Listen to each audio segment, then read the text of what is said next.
नमस्कार दोस्तों, मेरा नाम है सुमित कुमार और आप देख रहे हैं मेरे YouTube channel know from Sumit. जैसा आपको पता है कि मैं वर्ल्ड हिस्ट्री पढ़ा रहा हूं और उसके अंतर्गत मैं आपको दो टॉपिक पुनर्जागरण और प्रबोधन काल पढ़ा चुका हूं। उसी की कड़ी में एक नेक्स्ट टॉपिक पढ़ाने वाला हूं मैं आज आपको, अमेरिकी क्रांति। पुनर्जागरण के अंतर्गत मैंने आपको पुनर्जागरण और प्रबोधन काल के अंतर्गत मैंने आपको बताया था कि इनके जो निष्कर्ष थे उससे जो उनकी विशेषताएं थी उससे क्या होता है कि फ्रांसीसी क्रांति और अमेरिकी क्रांति घटित होती है। अब आज के टॉपिक में अमेरिकी क्रांति को उठाते हैं। देखो, सबसे पहले इस क्रांति के शब्द को मैं बता दूं। क्रांति का अर्थ होता है किसी भी व्यवस्था में एक व्यापक परिवर्तन आ जाना, एक एक्सट्रीम चेंज आ जाना, वो क्रांति कहलाता है। अब इस अमेरिकी क्रांति को समझाने से पहले मैं आपको इसकी पृष्ठभूमि बता देता हूँ। देखो, क्रांति का मतलब ये है कि व्यापक चेंज आ जाना, ठीक है। ये जो अमेरिका था इस पर जो है ब्रिटिश औपनिवेशिक नियंत्रण था। औपनिवेशिक नियंत्रण यानी कि ब्रिटेन ने अपने जो थे वो नियंत्रण कर रखा था, अपनी कुछ पॉलिसीज़, अपनी कुछ नियम कानून अपना जो थे अमेरिकी कॉन्टिनेंट पर, अमेरिकी कॉन्टिनेंट नहीं, अमेरिकी देश पर, वहाँ के लोगों पर थोप दिए गए। और उसका कारण ये था कि वहाँ से अधिक अपना लाभ लेना। अब जो मैं इस अमेरिका की बात कर रहा हूँ वो आज का यूएसए नहीं, उससे बहुत छोटा सा क्षेत्र है। वो इससे जैसे हम यहाँ समझ सकते हैं कि ऊपर तो ये कनाडा हो गया और ये जो है वो यूएसए है, ये लोशेनिया इंडियन टेरिटरीज, ये आज का यूएसए, इसको मिला के कर सकते हैं यूएसए, ठीक है। लेकिन जो उस समय यूएसए था, जो उस समय अमेरिका था, वो इस क्षेत्र की बात की जा रही है जो डार्क पिंक वाला एरिया है, इस क्षेत्र पर नियंत्रण था। और ब्रिटेन से पहले नियंत्रण था यहाँ पे स्पेनिश का ऐसे था। और नियंत्रण करने के कारण क्या थे, देखो मैंने आपको बताया था कि पुनर्जागरण चेतना हुई और उसके बाद में जो भौगोलिक खोजें शुरू हुई थी, और भौगोलिक खोजों में ही कोलंबस ने, जो स्पेन का निवासी था, उसने वहाँ पर इसकी खोज की। और उसके पश्चात वहाँ पे कॉलोनीज स्टेबलाइज करते हुए स्पेनिश की सरकार ने वहाँ नियंत्रण स्थापित कर लिया। और इसके बाद 1588 ईस्वी में क्या होता है कि स्पेनिश और ब्रिटेन के बीच में युद्ध हुआ, नौसेना का युद्ध, ठीक है। इसमें नौसैनिक युद्ध हुआ, जिसमें ब्रिटेन वासी जीत गए। और ब्रिटेन वासियों ने वहाँ पे क्या किया कि वहाँ पे अपनी कॉलोनीज इस्टेब्लिश करनी शुरू कर दी। और वहाँ से अमेरिका से जो ब्रिटेन के से लोग थे, उन लोगों को वहाँ से पलायन किया गया, जो एक तरीके से वहाँ के नियम कानून के अनुरूप नहीं, सही नहीं थे, कैदी थे जो जेल में थे।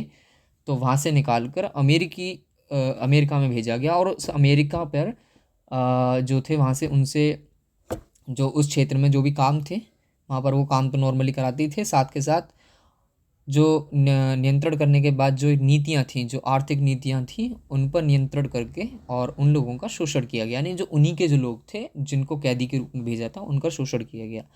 अब धीरे धीरे क्या होता है कि एक जनरेशन तक तो समझ में आता है कि शोषण होने लगा, लेकिन जब जनरेशन टू जनरेशन शोषण करते चले जा रहे थे कि उनकी जनसंख्या को भी, उनके जो मतलब जो वंश था, उनकी जो भावी पीढ़ी थी, उसको भी साथ के साथ में क्या करने लगे, उसी तरीके से आर्थिक नीतियाँ अपनाई गई थी। और इसके चलते क्या होता है कि क्रांति घटित होती है। और क्रांति के कारणों में अगर देखा जाए तो देखो, जो वहाँ से जो लोग आए थे, वो ज़्यादातर जो ब्रिटेन से जो लोग आए थे, अब वो भी पुनर्जागरण चेतना से युक्त थे। और साथ के साथ जो भी चीज़ें थी वो आदान प्रदान, एक तरीके से प्रतिलिपियों का और आने जाने का तो आदान प्रदान हो ही रहा था। तो उनमें क्या हुआ, उन लोगों में जो अमेरिका लोग थे, अमेरिकी लोगों में स्वतंत्र चेतना का विकास होने लगा। अच्छा, एक और चीज़ मैं बता दूं, अमेरिका में जो लोग थे वो सिर्फ ब्रिटेन से ही नहीं आए या यूरोप से ही नहीं आए। जो थे अमेरिका में खुद के लोग भी रहते थे, जिनको ब्रिटेन वासियों ने रेड इंडियंस का नाम दिया। और जो बहुत सारी संख्या में विस्थापित करने के बाद अपने लोगों को वहाँ के एक डेटा निकाला गया, तो उसमें 10% जो लोग थे उस समय, यानी काफ़ी बाद समय के बाद 10% जो लोग थे वो रेड इंडियंस बचे रहे।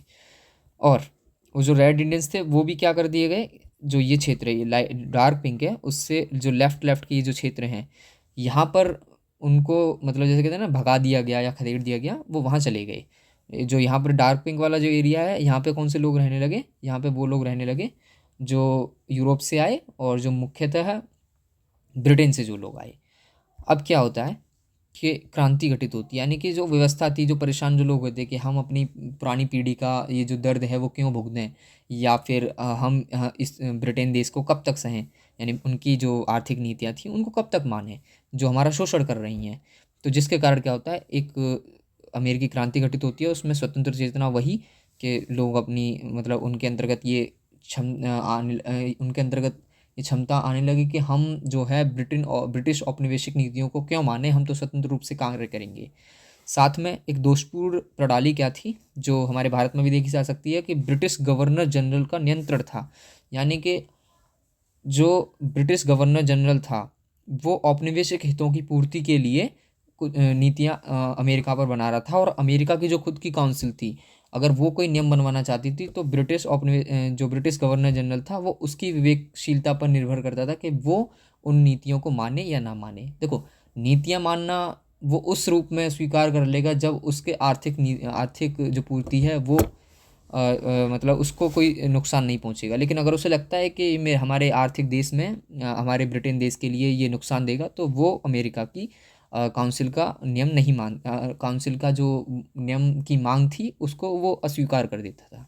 तो जिस कारण से असंतोष जो है पनपने लगा, और उस असंतोष के चलते धीरे धीरे करके क्रांति का रूप लेने लगा। साथ में जो एक और कारण था वो सप्तवर्षीय युद्ध था जो 1756 से लेकर 63 के बीच में हुआ। इसके अंतर्गत फ्रांस और ब्रिटेन लड़ने लगे। कारण क्या था इस युद्ध का कि अमेरिकी जो महाद्वीप था उसके अंतर्गत प्रशा, और दूसरा देश था ऑस्ट्रिया। उस ऑस्ट्रिया का साथ दिया था फ्रांस देश ने, और प्रशा का साथ दिया था ब्रिटेन देश ने। तो इन दोनों के बीच में भी युद्ध फिर शुरू हो गया, ब्रिटेन और फ्रांस के बीच में। साथ में फ्रांस के और ब्रिटेन के बीच में युद्ध शुरू होना हो गया था। तो इसके बारे में थोड़ा सा बताऊंगा। पहले इस युद्ध के पश्चात क्या होता है कि ब्रिटेन वालों ने अपना जो मतलब जो खर्च हुआ था, जो युद्ध व्यय हुआ था, उसकी आपूर्ति, उसकी क्षतिपूर्ति के लिए जो कर की वो थी, कर की जो मात्रा थी, जो कर था, वो ब्रिटेन वालों से लेने लगे। जिसके कारण बहुत सारा विरोध उत्पन्न हुआ ब्रिटेन वालों की तरफ से कि हमारी तरफ से मतलब हमसे इतना कर की मात्रा क्यों मांगी जा रही है। साथ में जब ये युद्ध चल रहा था तो इस कॉन्टिनेंट के ऊपर, अमेरिकी नॉर्थ कॉन्टिनेंट के ऊपर जो मुख्यतः दो देश हैं, कनाडा और ये यूएसए। तो कनाडा पर जो नियंत्रण था वो फ्रांस का था, और इस पर जो नियंत्रण था यूएसए पर, वो ब्रिटेन का था। तो जब युद्ध हुआ तो कनाडा पर नियंत्रण कर लिया ब्रिटेन वालों ने।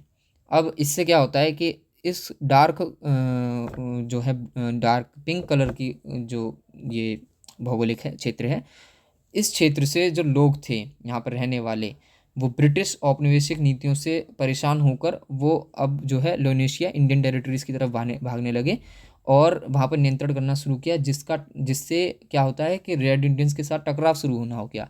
और इस रेड इंडियंस का साथ उस समय ब्रिटेन ने दिया। अब ब्रिटेन का साथ देने का कारण ये था कि जब वो ब्रिटेन की नीतियों से भाग रहे थे, वो उस क्षेत्र पर स्वतंत्र रूप से करना चाह रहे थे, तो ब्रिटेन वासी नहीं चाहते थे कि उनकी औपनिवेशिक नीतियों के विरोध कोई कार्य करे, उनकी औपनिवेशिक नीतियों में कोई अड़चन आए। जिसके कारण उन्होंने रेड इंडियंस का साथ दिया कि आपके लिए आरक्षित क्षेत्र है, जो हमने पहले से क्षेत्र अपना रखा है, सिर्फ वहाँ पर ही हमारे लोग रहेंगे, जो भागे हुए लोग रहेंगे। तो जिसके कारण जो भागे भागे हुए लोग, मतलब जो लोग थे जो अब ब्रिटेन ने वहाँ पे जो थे पलायन करवाए थे, जो वहाँ पे कॉलोनीज अपनाई थी, जो लोग भेजे थे, अब वो उन लोगों का विरोध होने लगा कि ये जो लोग हैं ये हमारे पीछे मतलब हम हमारे नीतियों में इतना नीतियों को प्रभावी तरीके से और हमारा साथ क्यों नहीं दे रहे हैं, जो है रेड इंडियंस का साथ क्यों दे रहे हैं, जिसके कारण विरोध उत्पन्न होता है। तो ये था सप्तवर्षीय युद्ध, और इसका कारण सॉरी इसका परिणाम क्या हुआ कि इसके परिणाम ने अमेरिकी क्रांति को करवाया था। इसके बाद देखो, कोई से भी नियम कर लो, कुछ भी कर लो, कोई भी देश आपके विरुद्ध जब तक काम नहीं करेगा, जब तक आप उसकी आर्थिक कानून नीति, उसकी जो मतलब आर्थिक रूप से जो चीज़ है उसकी कमज़ोर ना करोगे। लेकिन ब्रिटेन वासियों ने क्या किया, क्योंकि उनकी प्रवृत्ति में यही चीज़ थी कि बड़ेकवादी नीतियाँ यानी कि अपने देश की पूर्ति के लिए किसी दूसरे देश पर नीतियाँ थोप देना, उसकी बात ना मानना, उन व्यापार को लेकर, वो बड़ेकवादी नीतियाँ कहलाती हैं। और उसके अंतर्गत उन्होंने 3 नीतियाँ अपना रखी थी। नौ परिवहन कानून, जिसके अंतर्गत कहा गया कि जो ब्रिटेन वाले, जो अमेरिकी जो देश है जहाँ पर जो ब्रिटिश कॉलोनीज थी, वहाँ पर आयात का और निर्यात के लिए सिर्फ जो है निर्भर रहना पड़ेगा, वो ब्रिटेन पर ही रहना पड़ेगा। यानी कि उन्हीं को कच्चा माल देना होगा और निर्यात की वस्तु वो सिर्फ ब्रिटेन से लेंगे। जिसके कारण क्या होता है कि एक तो महंगी वस्तुओं ले खरीद रहे हैं वो ब्रिटेन वासी, ओ महंगी वस्तुएं खरीद रहे हैं अमेरिकी वासी, जिससे कि उनका शोषण बढ़ा और कच्चे माल को काफ़ी कम कीमत पर दे रहे हैं, बल्कि दूसरा देश ज़्यादा कीमत पर लेने को तैयार है, लेकिन नौ परिवहन कानून के तहत वो किसी और देश को माल की आपूर्ति नहीं दे सकते, जिसके कारण उनका शोषण बढ़ा, जिसी वजह से अमेरिकी क्रांति को उद्वेलित हुई। साथ में ऐसे ही औद्योगिक कानून, यानी कि वहाँ के जो उद्योगों का निर्माण किया जा रहा था वो तांबा गलाने पर, क्योंकि देखो किसी भी देश की आर्थिक विकास के लिए औद्योगिक निर्माण तो बहुत ज़रूरी है, लेकिन अब औद्योगिक कानून के अंतर्गत उनसे कह दिया गया कि आपको कोई भी ऐसे बड़े उद्योग लगाने नहीं दिया जाएगा, आप जो है पूरी पूरी तरीके से ब्रिटेन पर ही आश्रित रहेंगे, तो जिसके कारण उनका विरोध बढ़ा। और साथ में व्यापारिक कानून में आप कोई सा भी व्यापार से ही, वो व्यापार सिर्फ हम ब्रिटेनोस वासियों से ही करेंगे और किसी देश से नहीं करेंगे, चाहे वो कम कीमत पर आपको कोई सेवा दे या फिर ज़्यादा कीमत पर आपसे कोई वस्तु खरीदे, लेकिन वो मान्य नहीं होगा, वो आप ब्रिटेन वासियों के साथ ही कर सकते हैं, जिसके कारण अमेरिकी वासियों ने इसका विरोध किया और एक क्रांति की। साथ में जो उस समय तत्कालिक कारण जो रहे वो शासकों की नीतियाँ रहीं, जैसे ग्रेनविले, ये क्या था, ये वहाँ का प्रधानमंत्री था ब्रिटेन का, और इसने क्या किया, कर बढ़ाने के लिए दो स्रोत थे वो करे, पहला स्टाम्प एक्ट और दूसरा शुगर एक्ट। स्टाम्प एक्ट के अंतर्गत कोई भी लाइसेंस लेने के लिए, किसी भी कार्य को करने के लिए लाइसेंस लेना पड़ेगा, जिसको लाइसेंस खरीदने के लिए आपको कर देना पड़ेगा, जिससे कि एक कर बढ़ाने की एक दूसरी व्यवस्था शुरू की, और इसका सीधे सीधा कारण ये था कि अपने आर्थिक हितों को पूरा करना। साथ में एक दूसरा जो चीज़ कही गई थी वो शुगर एक्ट की गई थी, यानी कि कोई भी शुगर से रिलेटेड रम, शराब बनाने की जो शराब बनाना, वो जो है नहीं बना सकते थे, वो हम सिर्फ़ और सिर्फ ब्रिटेन देश पर ही जो है निर्भर रहना पड़ेगा, क्योंकि शराब जो थी वो काफ़ी महंगी चीज़ थी, और महंगी चीज़ को अगर ये बनाएंगे तो हमसे ख़रीदेगा कौन। इसीलिए ब्रिटेन वासियों ने ऐसी नीति अपनाई ताकि हम महंगी से महंगी शराब बेचकर अपना लाभ सुनिश्चित कर सकें और वहाँ पर ऐसी चीज़ ना होने दें। अब इन दोनों चीज़ों से एकदम क्या होता है कि एक अमेरिकी विरोध उत्पन्न होना शुरू कर देता है, और विरोध इतना तीव्र हो जाता है कि वहाँ के एक दूसरे प्रधानमंत्री, यानी जो आने वाले समय में ब्रिटेन के प्रधानमंत्री लॉर्ड नॉर्थ ने एक चाय नीति अपनाई। इस चाय नीति के अंतर्गत क्या किया गया, काफ़ी हंसी वाली बात है कि उन्होंने कहा कि जो चाय है वो दूसरे देशों से, ब्रिटेन से होते हुए अमेरिका में जाती है, और उस अमेरिका में चाय की फिर कीमत बढ़ जाती है। चाय की कीमत बढ़ने के कारण कि अमेरिकी में चाय की कीमत सस्ती करते हैं ताकि उनका विरोध कम हो अमेरिका वालों का, तो सीधा चाय ब्रिटेन ना निर्यात कराकर वो सीधा अमेरिका में निर्यात कराएगी, ताकि उसकी जो टैक्स था, जो कस्टम सर्विस थी, वो ना लगे। लेकिन बात क्या होती है कि अब वो किसी भी तरीके के नियंत्रण को स्वीकार करने को तैयार नहीं थे अमेरिकी वासी, और इसी कारण बोस्टन में टी पार्टी होती है। बोस्टन यानी बोस्टन एक जगह थी, बंदरगाह था वहाँ बोस्टन, और टी यानी ये चाय के बारे में बात की जा रही है। और इसमें क्या किया गया था कि सैमुअल एडम्स नाम का व्यक्ति था, इसके नेतृत्व में एक अभियान दल ने चाय की पेटियों को फेंकना शुरू कर दिया समुद्र में, और लूटपाट करके ले गई। जिससे क्या होता है, अब इतनी बड़ी चीज़ बढ़ जाती है तो ब्रिटेन वाले करते हैं कार्यवाही कि वहाँ पर जो होते पूरी तरीके से नियंत्रण करने की कोशिश करते हैं, पर नियंत्रण अब वो बहुत दूर निकल चुका था, जिसमें कि जो फ्रांस के जो लोग थे उन्होंने साथ देना शुरू किया, क्योंकि फ्रांस के लोग, मैंने बताया आपको, सप्तम विश्व युद्ध में हार गए थे, तो अपनी हार का बदला लेने के लिए फ्रांस के लोगों ने और साथ में स्पेनिश लोगों ने, मैंने आपको बताया था 1588 में कि उनके बीच में जो नौसैनिक युद्ध हुआ था, और कई सारे जो दूसरे युद्ध रहे, उनके युद्ध के विरोध में, यानी उनके युद्ध से शत्रु जो उत्पन्न हो गए, उन लोगों ने अमेरिका का साथ दिया और ब्रिटेन के विरुद्ध कार्रवाई की, जिसके कारण अमेरिका वालों को स्वतंत्रता मिली। अब इस स्वतंत्रता के पश्चात क्या होता है वो हम इस तरीके से समझ सकते हैं। देखो पहले मैं एक चीज़ बता दूं, चलो आगे बताते हैं, उसमें स्वरूप में भी आएगा। तो इस क्रांति पर अमेरिका पर क्या प्रभाव पड़ता है कि अमेरिका में तो एक संविधान का निर्माण होने लगा, लिखित संविधान का अर्थ यह है कि हमें उसमें ब्रिटेन में अलिखित संविधान है। अलिखित का तात्पर्य वहाँ से ये है कि जो व्यवस्था, जो आगे आने वाले समय में कोई प्रॉब्लम आती है तो उसको लेकर वो नियम बनाते हैं और तब वो अपना कार्य करते हैं। लेकिन यहाँ पे एक पहले से ही संविधान सभा का गठन किया गया और कुछ कानून बनाए गए कि इनके आधार पर शासन किया जाएगा। तो पहली बार अमेरिका में लिखित संविधान जो था वो गठित हुआ। साथ में गणतांत्रिक प्रणाली आई कि जो हेड ऑफ स्टेट है, जो राज्य का सुप्रीम है, जो राज्य का सर्वोच्च है, वो लोगों द्वारा चुना जाएगा और मानवाधिकारों की सुरक्षा की जाएगी, मानवाधिकारों को ऊपर रखा जाएगा। उसके साथ में औद्योगिकरण नीति अपनाई जाएगी जो ब्रिटेन वासियों ने अपने वाणिज्यिक नीतियों के विरुद्ध कर रखी थी, और वाणिज्यिक नीतियों के विरुद्ध मुक्त व्यापार की नीति अपनाई गई कि हम मुक्त व्यापार करेंगे, जो हमारी इच्छा होगी उस अनुरूप हम व्यापार करेंगे, उस अनुरूप हम कच्चा माल किसी को निर्यात करेंगे और निर्मित वस्तुएं अपने देश में खरीदेंगे।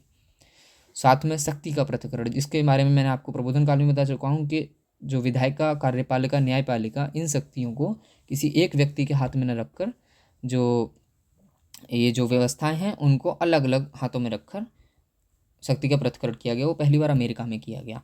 और एक धर्मनिरपेक्ष राज्य की स्थापना की गई कि किसी जो राज्य का जो धर्म होगा वो धर्म मतलब धर्म से तटस्थ होकर कार्य करेगा, इसीलिए धर्मनिरपेक्ष राष्ट्र की स्थापना की गई। साथ में एक पूंजीवादी व्यवस्था का पहली बार जो है अमेरिका में पूर्ण रूप से अपनाया गया और शिक्षण संस्थान स्थापित किए गए। पूंजीवादी व्यवस्था में वही कि मतलब इसके बारे में तो आपको आने वाले समय में और अच्छे से बताऊंगा। पूंजीवादी व्यवस्था में कि उत्पादन के साधनों पर जो है वो प्रतिस्पर्धा से एक पूर्ण छूट रहेगी कि आप अपनी तरीके से पैसे कमाइए और इस देश के अंतर्गत कार्य कीजिए, और मतलब वही पूंजी व्यवस्था। अब इंग्लैंड पर क्या प्रभाव पड़ता है? जब ये ब्रिटेन वाले हार जाते हैं तो एक नए उपनिवेश बनाने शुरू करते हैं, जिसके अंतर्गत इन्होंने ऑस्ट्रेलिया और न्यूजीलैंड उपनिवेश बनाने शुरू किए और अमेरिकी संबंध सुधरे। दूसरा पॉइंट, अब इसके बारे में आप सोच के शायद थोड़ा अजीब लग सकता है कि पहले तो युद्ध था, फिर अमेरिकी संबंध सुधरे कैसे। दरअसल ये कोई मतलब पारिवारिक या फिर कोई गली की लड़ाई, आपसी लड़ाई नहीं होती है। ये अंतर्राष्ट्रीय संबंध में एक नियम होता है कि किसी भी देश के साथ तो कोई द्वंद्व चलता है या फिर कोई नीतियों के विरुद्ध में कोई चीज़ें चलती हैं तो उसके अंतर्गत विरोध बढ़ सकता है। लेकिन जब अपने अपने रूप से स्वतंत्र हो जाते हैं, जब संप्रभुता की चीज़ उठती है तो संबंध लोगों के दूसरे देशों के साथ सुधरने शुरू हो जाते हैं, क्योंकि अपनी व्यापारिक ज़रूरतें होती हैं जिसके कारण संबंध सुधरते हैं। साथ में संसद की शक्ति बढ़ी। अब इंग्लैंड में क्या था, वो था राजतंत्र की ज़्यादा शक्ति थी और संसद की शक्ति थी वो बहुत कम थी। लेकिन जब ये युद्ध हारे उसके बाद, क्योंकि युद्ध में ज़्यादातर निर्णायक की भूमिका वो राजतंत्र अपनाता था, तो राजतंत्र का हारने की वजह से संसद की शक्ति में बढ़ोतरी हुई। साथ में उपनिवेश की नीतियों में अंतर, जैसे देखो दो तरीके के उपनिवेश थे अमेरिका के, इसके ब्रिटेन के, जैसे भारत जैसे थे और कनाडा जैसे। मतलब मैं इसको डिटेल में थोड़ा बता दूं। एक इनका श्वेत नस्ल के बाहर का सिद्धांत था, यानी कि इनका श्वेत जो नस्ल है वो सर्वश्रेष्ठ है, ऐसा ब्रिटेन वासियों का मानना था। और जो श्वेत नस्ल वाले जो उपनिवेश थे उनके लिए उन्होंने उदारवादी नीतियाँ अपनाई। और भारत जैसे जो देश थे उनको ये बर्बर मानते थे, क्योंकि यहाँ काले लोग थे, यहाँ अश्वेत लोग थे, तो उनके विरुद्ध में कठोर नीतियाँ अपनाई गई, जिसके कारण इन्होंने अपनी नीतियों में अंतर करा कि अपने उपनिवेश को एक मतलब नियंत्रित अच्छी तरह से करेंगे। अब फ्रांस पर क्या इसके, हाँ इसमें ही हम भारत के बारे में समझ सकते हैं कि भारत पर इस अमेरिकी क्रांति का तत्कालिक प्रभाव क्या पड़ा। ठीक है, दीर्घकालिक प्रभाव देखें तो वही है कि दीर्घकालिक प्रभाव में पहली बार जो चीज़ें संविधान, गणतंत्र, औद्योगिक क्रांति, औद्योगिकरण चीज़ और शक्ति पृथक्करण चीज़ जैसी चीज़ें आने लगी तो इनको अपनाया गया। लेकिन जब तात्कालिक कारण ये रहा कि भारत के ये विरुद्ध में रही। साथ में फ्रांस पर क्या प्रभाव पड़ा, जैसे कि मैंने बताया कि फ्रांस का बदला जो था वो पूरा हो गया सप्तवर्षीय युद्ध का, और क्रांति को प्रेरित किया। यानी कि आने वाला चैप्टर हम फ्रांसीसी क्रांति पढ़ेंगे। उस क्रांति में अमेरिकी क्रांति भी महत्वपूर्ण निर्णायक रही, क्योंकि वहाँ के जो लोगों पर कर आरोपित किए गए इस युद्ध के बाद, वो कर इतने ज़्यादा थे कि वहाँ के लोगों ने विरोध किया। साथ के साथ जो इस क्रांति से, यानी कि अमेरिकी क्रांति से जो लौटे सैनिक थे, उन सैनिकों ने भी इस क्रांति को देखा तो अपने देश में जाकर यानी फ्रांस में जाकर लोगों को समझाया कि क्रांति के कितने मायने होते हैं, क्रांति क्यों करनी ज़रूरी है। तो इसके अगर फ्रांस पे ये प्रभाव देखे जा सकते हैं। अब अमेरिकी क्रांति के स्वरूप को समझें तो इस स्वरूप जो शब्द है इसको थोड़ा सा अच्छे समझते हैं। स्वरूप का मतलब होता है, जैसे बहुत सारी अमेरिकी क्रांति का मैं विशेषताएं बोलूँ, ठीक है, उस विशेषताओं के एक समूह को, यानी बहुत सारी विशेषताओं के एक समूह को हम स्वरूप बोल सकते हैं। तो वो स्वरूप यानी नेचर, यानी कि इसके नेचर में ये चीज़ है, वो अमेरिकी क्रांति के नेचर। तो प्रगतिशील स्वरूप, अब प्रगतिशील स्वरूप का मतलब ये है कि संविधान, गणतंत्र, औद्योगिकरण, शक्ति का पृथक्करण, पूंजीवाद, ये जो व्यवस्थाएं थी पहली बार आनी शुरू हुई थी और इससे एक देश की समृद्धि हुई, इसीलिए ये प्रगतिशील स्वरूप को दर्शाता है। और उपनिवेशवाद विरोधी, यानी पहली बार जो था किसी औपनिवेशिक शक्ति के विरुद्ध में कोई क्रांति घटित करना, उनके विरुद्ध में कोई पूरी तरीके से उनका नियंत्रण हटा देना, वो अमेरिका ने किया था। अमेरिका पहला ऐसा मतलब देश था, इसीलिए उपनिवेशवाद विरोधी क्रांति थी। अब ये क्रांति और स्वतंत्रता संग्राम के रूप में। अच्छा, पहले इस क्रांति और स्वतंत्रता के शब्दों को समझें। देखो, स्वतंत्रता का अर्थ होता है कि अपनी संप्रभुता वापस लेना, यानी किसी और देश के नियंत्रण को हटाना और अपनी स्वतंत्रता घोषित कर देना, अपनी आज़ादी घोषित कर देना, ये स्वतंत्रता का शब्द होता है बेसिकली। हमारे देश में भी स्वतंत्रता आई, बहुत सारे देशों में स्वतंत्रता आई, लेकिन बहुत सारे देशों में स्वतंत्रता आई लेकिन क्रांति नहीं आई।